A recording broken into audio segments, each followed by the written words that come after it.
È possibile che un'opera d'arte nata per celebrare la pura bellezza sia stata per decenni considerata quasi scandalosa?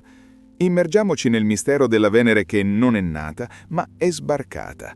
Questo è l'enigmatico capolavoro di Sandro Botticelli, La nascita di Venere. Ci troviamo in Firenze del tardo 400, all'apice del Rinascimento neoplatonico. L'opera, datata attorno al 1484, fu commissionata da un membro dell'onnipotente famiglia Medici, Lorenzo di Pierfrancesco, cugino del Magnifico. Nonostante l'epoca, che vedeva un ritorno al sacro, questa tela è un audace tuffo nella mitologia pagana, ispirata dagli inni classici di Omero e Ovidio e risuonante con l'umanista Polliziano.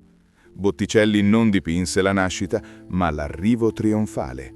Questo non è un dipinto, è un'allegoria, l'umanità virtuosa che sbarca a Firenze, incarnata nella dea Venere.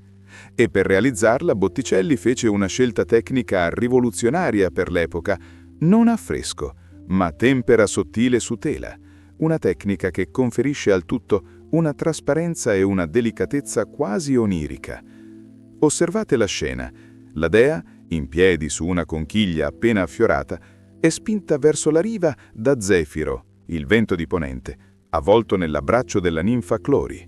Il loro soffio è rappresentato da un turbinio di rose che fluttuano magicamente disinteressate alla gravità. Ma è lei, Venere, il fulcro. La sua figura è un richiamo diretto alla scultura classica, in particolare la celebre Venere dei Medici. La posa è la Venus pudica, un gesto di casto pudore, la mano destra che copre il seno, i lunghissimi capelli biondi mossi dal vento che si arricciano e avvolgono parte del suo corpo. Questa non è una donna, è un'idea.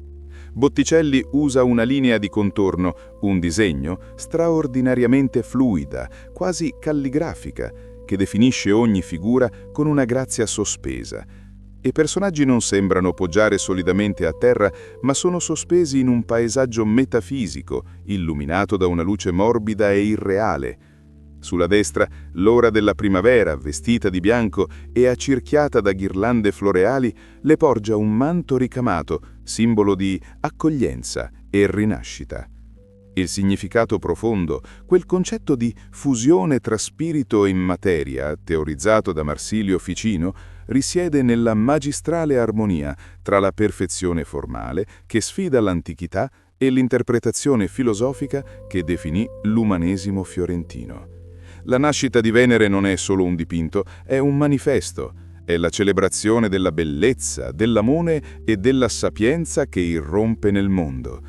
Per questo l'umanista Ugolino Verino non esitò a paragonare Botticelli al leggendario pittore greco Apele. Le immagini ad altissima risoluzione e le informazioni di base per questo racconto sono state fornite da Google Arts and Culture in collaborazione con la Galleria degli Uffizi di Firenze. Non dimenticare di iscriverti al canale Arte e Storia Audio Racconti per non perdere il prossimo capolavoro. La storia non è mai stata così visuale.